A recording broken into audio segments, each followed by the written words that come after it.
Salut chers amis, c'est avec une grande joie que nous nous retrouvons encore ensemble aujourd'hui pour continuer nos études de ce merveilleux programme Ainsi dit l'Éternel. Nous espérons que vous êtes en train d'aimer ce programme et nous vous invitons à rester fidèles à ce programme jusqu'à la fin. Comme vous le savez, c'est une série de 14 études bibliques faciles. Et aujourd'hui déjà nous sommes à la 4e étude et nous parlerons de Dieu, le Saint-Esprit.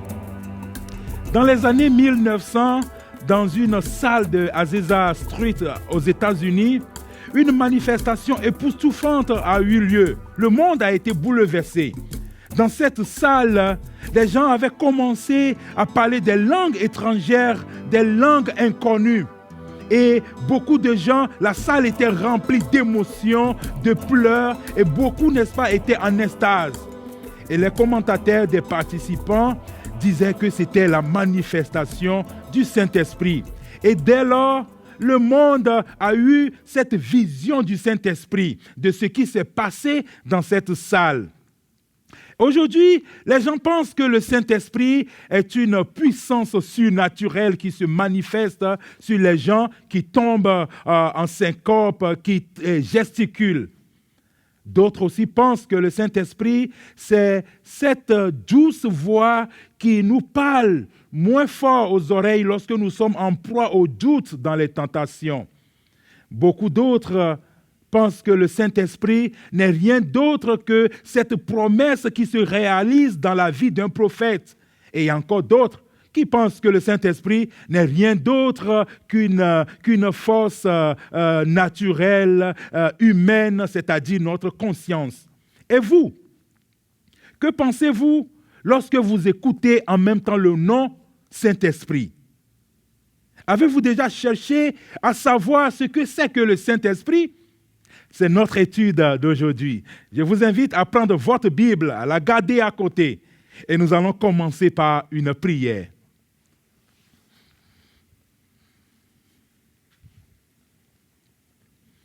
Nous sommes en prière.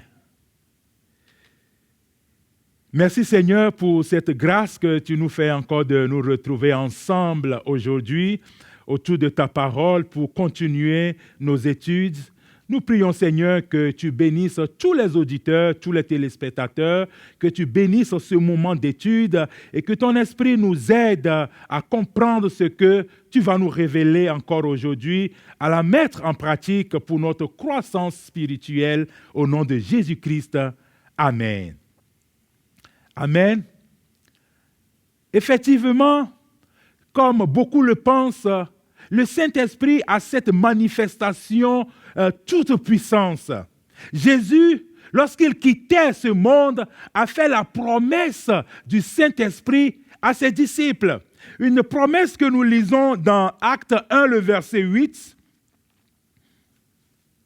Acte 1, le verset 8 nous dit « Mais vous recevrez une puissance, le Saint-Esprit survenant sur vous. Et vous serez mes témoins à Jérusalem, dans toute la Judée, dans la Samarie et jusqu'aux extrémités de la terre.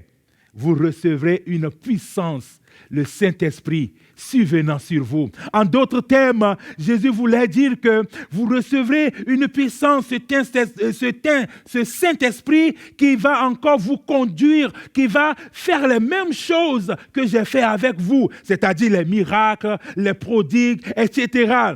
Et c'est ce qui s'est passé dans la vie des disciples.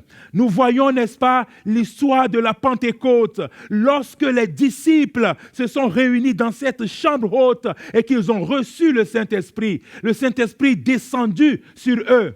Ils ont commencé à parler dans des langues étrangères, parce que en ce jour en Jérusalem, les gens étaient venus de toutes sortes et parlaient plusieurs langues. Alors l'Esprit, n'est-ce pas, par les disciples, parlait dans plusieurs langues pour que toutes ces personnes puissent entendre sans traduction ce que les apôtres disaient.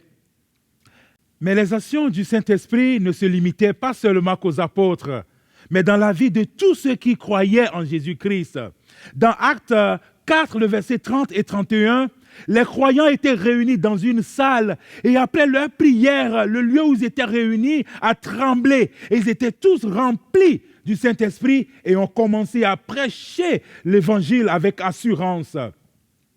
Dans Actes 6, le verset 8, Étienne aussi était rempli du Saint-Esprit et a commencé à faire beaucoup de miracles. Et lorsque nous allons dans 1 Corinthiens 12, nous voyons également la manifestation du Saint-Esprit. Je vous invite à prendre votre Bible et nous lisons ensemble dans 1 Corinthiens 12. 1 Corinthiens 12, versets 7 et 8. 1 Corinthiens 12, versets 7 et 8 nous dit « Or, à chacun la manifestation de l'Esprit est donnée pour l'utilité commune. » Le Saint-Esprit nous est donné pour l'édification de l'Église. Le verset 8, « En effet, à l'un est donné par l'Esprit une parole de sagesse, à un autre une parole de connaissance selon le même Esprit, à un autre la foi par le même Esprit, à un autre le don de guérison par le même Esprit. À l'un est donné par l'Esprit une parole de sagesse. » Avez-vous déjà été dans une situation où vous ne savez à quel saint se vouer, vous ne savez quelle solution trouver, et pendant que vous êtes en train de parler avec un ami ou avec une connaissance, la personne vous dit quelque chose et qui en ce moment est la solution à votre problème? C'est la manifestation du Saint-Esprit. Par quoi? Une parole de sagesse.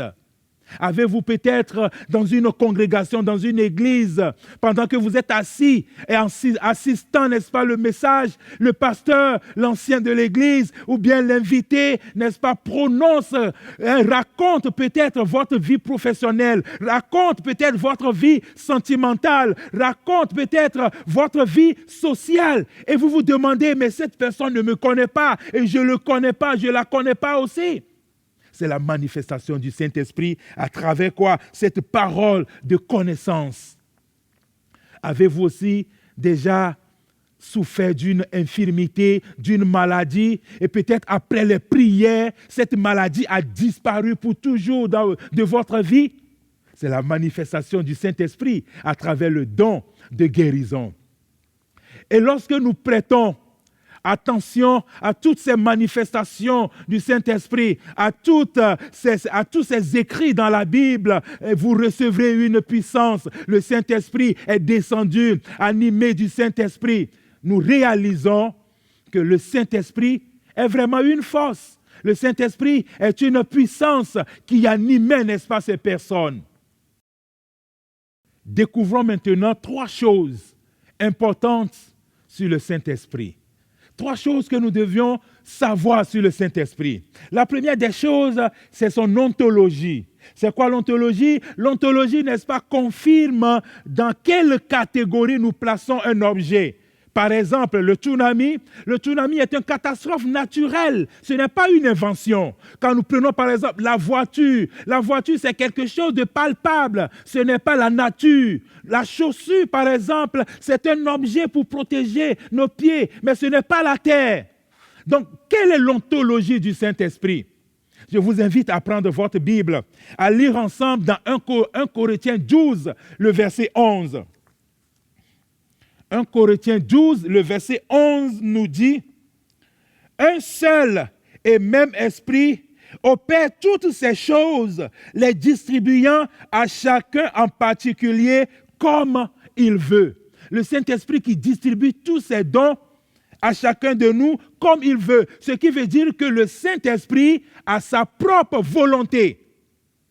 Première ontologie du Saint-Esprit, il a sa propre volonté. La deuxième, toujours avec votre Bible, lisons dans Romains 8, le verset 27. Romains 8, le verset 27.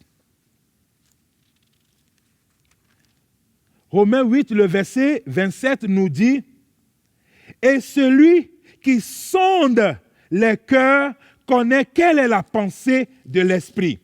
Parce que c'est selon Dieu qu'il interprète, qu'il intercède en faveur des saints. » Je répète cette lecture.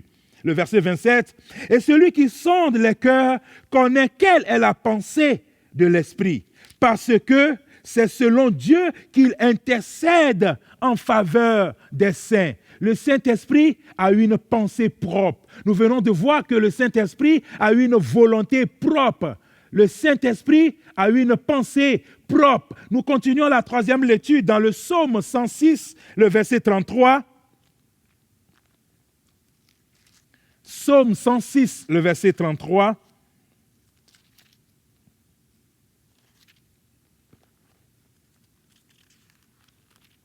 Psaume 106, le verset 23. Le verset 23 nous dit « Et il parla de les exterminer. Mais Moïse, son élu, se tint à la brèche devant lui pour détourner sa fureur et l'empêcher de les détruire. Ils méprisaient le pays des délices et ils ne crurent pas à la parole de l'Éternel.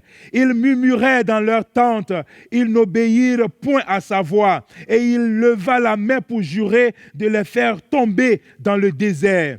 Et un peu plus haut, à partir du verset 21, ils oublièrent Dieu leur sauveur qui avait fait de grandes choses en Égypte, des miracles dans le pays de Cham, des prodiges sur la mer Rouge.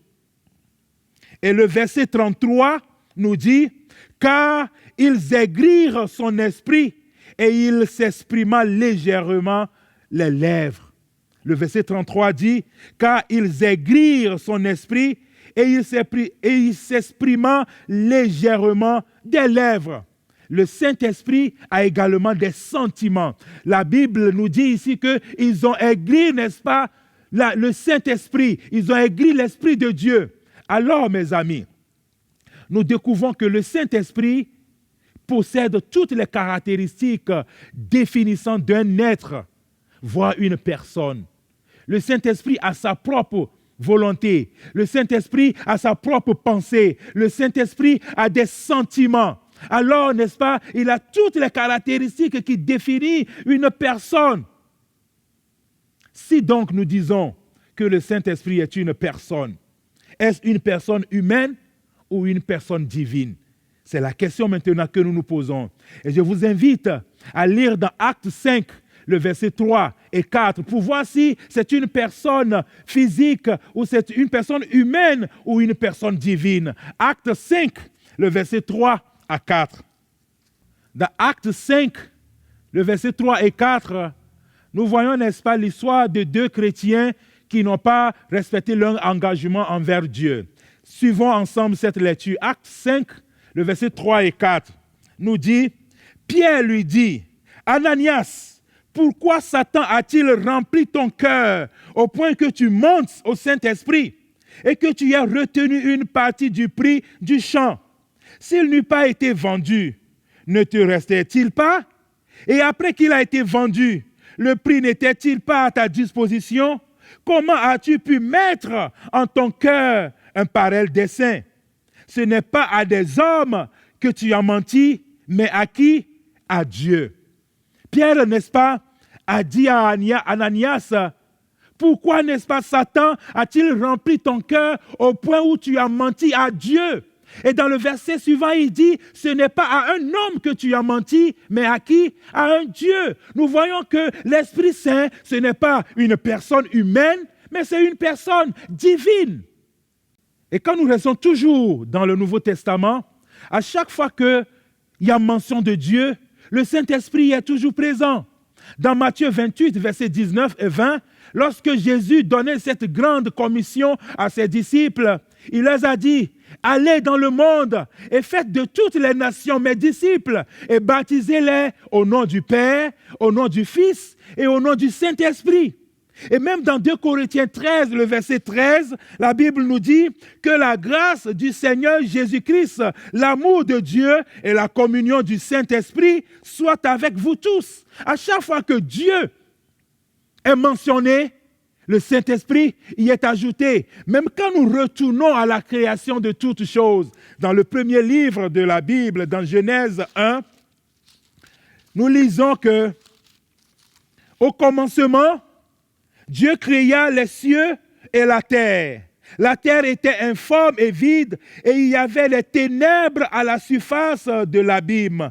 Et l'Esprit de Dieu se mouvait au-dessus des eaux. La Bible nous dit que l'Esprit de Dieu se mouvait au-dessus des eaux. Et le verbe se mouvoir qui est utilisé ici fait allusion à un travail, par exemple, de caterpillar. Lorsqu'on veut construire une route, il y a un caterpillar qui vient pour, n'est-ce pas, niveler la route, dresser la route avant que le goudron ne soit mis sur cette route. Alors, l'Esprit de Dieu qui se mouvait à la surface de la terre était quoi? Le Saint-Esprit qui participait aussi à l'œuvre de la création. Le Saint-Esprit n'est pas une personne humaine, mais c'est une personne divine. Vous convenez avec moi que le Saint-Esprit est loin d'être une force, est loin d'être une puissance, mais le Saint-Esprit est une puissance divine. Le Saint-Esprit est une personne divine. Le Saint-Esprit, comme je le disais, est un être divin. Et le Saint-Esprit, il est Dieu. D'où le titre de notre étude d'aujourd'hui, Dieu, le Saint-Esprit. Et il y a une question que nous nous posons. Quelle est l'importance alors de savoir que l'Esprit Saint est Dieu? Quel sera l'impact de savoir que l'Esprit Saint est Dieu sur ma vie? Je veux t'inviter à écouter une musique spéciale. Et après la musique, je reviendrai te dire quel doit être l'impact de savoir que le Saint-Esprit est Dieu dans ta vie. Que Dieu bénisse ton écoute de cette musique.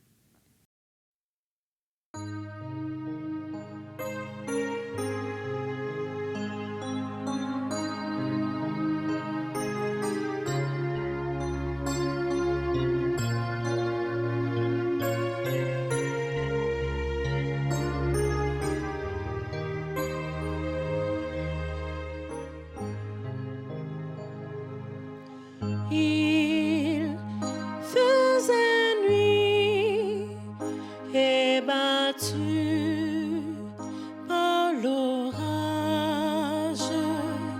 Le frêle esquisse luttait contre les flots. Le vent toujours l'éloignait de la plage et déjouait l'effort des mains de l'eau. Quand tout à coup il vit la lumière, j'ai de l'émoi dans le cœur agité. Tous ont cru voir comme une ombre légère quelques marchaient sur les flots irrités.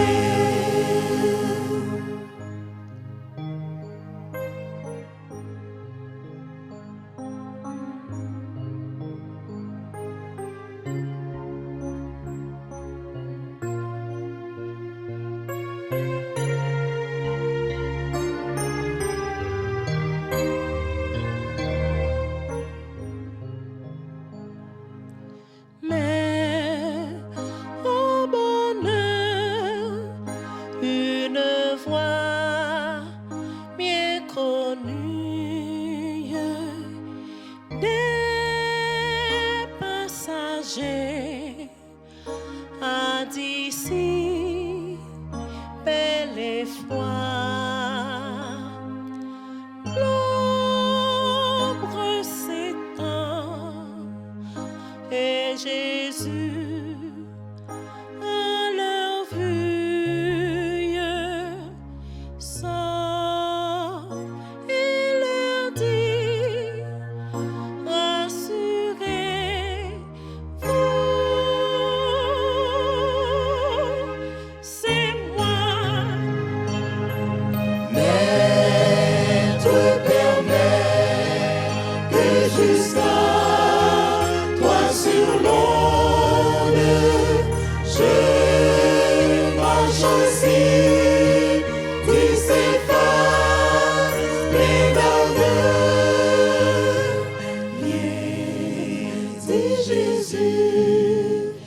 et sur la mer profonde,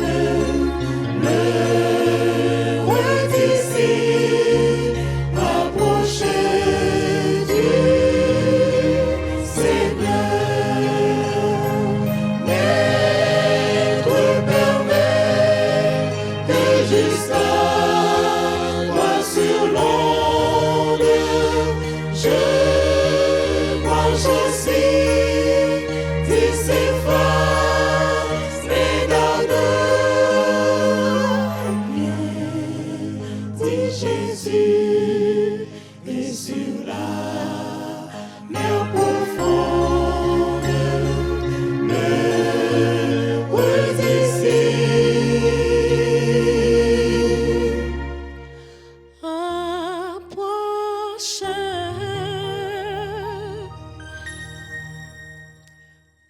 du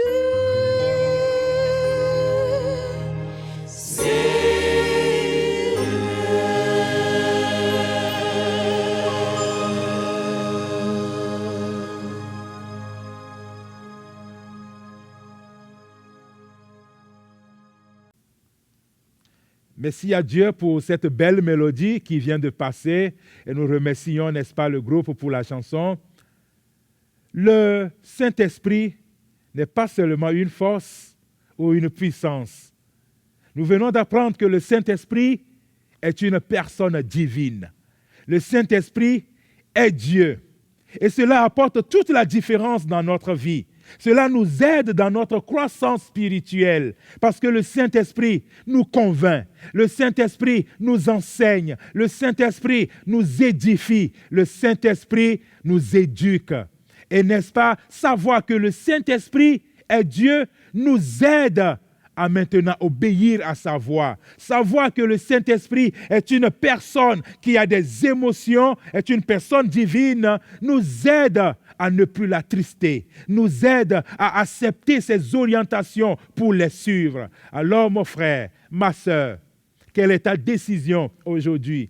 Après avoir réalisé que le Saint-Esprit est Dieu, veux-tu aussi changer ta manière de penser et commencer maintenant à obéir à sa voix, commencer maintenant à accepter ses orientations dans ta vie, commencer maintenant à te laisser guider par lui?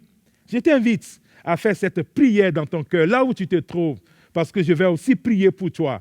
Alors prions ensemble. Merci Seigneur pour cette vérité que tu viens de nous révéler. Le Saint-Esprit n'est pas seulement cette force, cette puissance que beaucoup de gens pensent jusqu'à présent. Nous venons de découvrir que le Saint-Esprit est une personne divine. Le Saint-Esprit est Dieu. Et cela nous aide à changer notre manière de nous comporter vis-à-vis du Saint-Esprit. Nous voulons à partir d'aujourd'hui que ton Saint-Esprit puisse nous guider, que ton Esprit Saint puisse nous convaincre de nos erreurs, ton Esprit Saint puisse corriger ce qui ne va pas dans notre vie et surtout que nous soyons obéissants à sa voix, obéissants à ses instructions pour que nous puissions croître spirituellement. Merci pour cette grâce que tu nous as fait encore aujourd'hui à travers cette étude. Que ton nom soit béni d'éternité en éternité. Au nom de Jésus-Christ. Amen. Chers amis, nous arrivons à la fin de l'épisode d'aujourd'hui. Nous vous invitons à toujours rester connectés. Le prochain épisode sera encore très intéressant. Ne le ratez pour rien au monde. Et comme le disons toujours, vous pouvez revoir ces épisodes sur les réseaux sociaux, sur notre page Facebook et Instagram. Et aussi, ces épisodes passent à la radio. Donc, assurez-vous que le programme « Ainsi dit l'Éternel » passe à la radio dans la ville où vous habitez. Ce programme est accompagné aussi d'une revue spéciale pour que vous ayez plus d'informations sur le programme. Et la revue, elle est gratuite. Vous pouvez la voir sur Internet ou aller directement dans une église adventiste dans votre ville pour la voir gratuitement. Que Dieu vous bénisse. N'oubliez jamais, Ésaïe 48, le verset 17 dit « Ainsi dit l'Éternel, le Saint d'Israël, je t'instruirai pour ton bien. Je te conduis dans la voie que tu dois suivre. » Amen.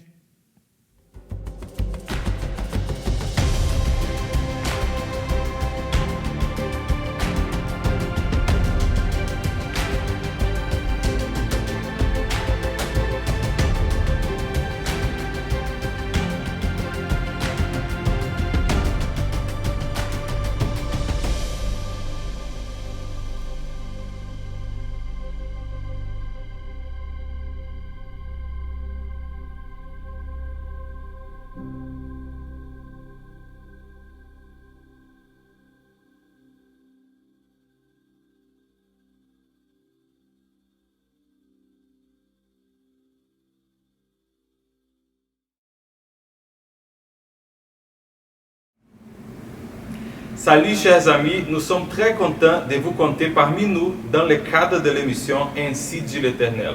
Aimez-vous cette émission? Souhaitez-vous en savoir plus sur l'Église adventiste du 7e jour? Toutes nos églises sont des portes ouvertes pour vous recevoir. Maintenant, vous allez voir un peu plus de ce que l'Église adventiste est en train de faire dans quelques pays de l'Afrique. Que Dieu vous bénisse.